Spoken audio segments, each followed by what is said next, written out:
ഇന്ന് വൈകുന്നേരം കഴിക്കാനുള്ളത് കപ്പ പുഴുങ്ങിയതും കാന്താരി ചമ്മന്തിയുമാണ്.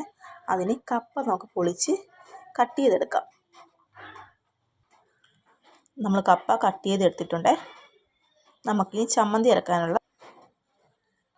നമുക്ക് ചമ്മന്തി ഇറക്കാനുള്ളതാണ്. കാന്താരിയും പുളിയും ഉള്ളിയും വേപ്പിലയും കൊണ്ട് ഒരു ചമ്മന്തി ഇറക്കാം.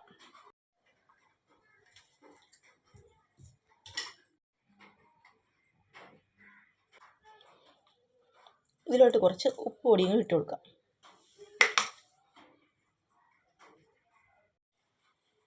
നമ്മൾ അരച്ചെടുത്തിട്ടുണ്ട്. ഇതിലോട്ട് കുറച്ച് പച്ച വെളിച്ചെണ്ണ ഒഴിച്ച് കൊടുക്കാം.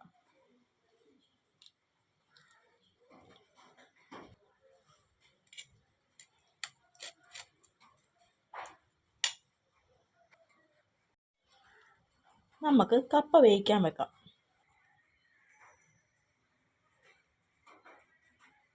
നമ്മുടെ കപ്പ നന്നായിട്ട് തിളച്ചിട്ടുണ്ട്. അതിലേക്ക് കുറച്ച് ഉപ്പ് ചേർത്ത് കൊടുക്കാം.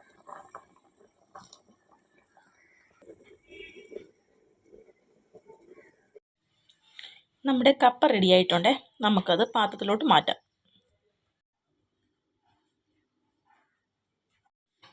നമ്മുടെ കപ്പ ടേസ്റ്റ് ചെയ്യണത് മീനുവാണേ. മീനിക്കൂട്ടിയാണ് കപ്പ ടേസ്റ്റ് ചെയ്യുവാണേ.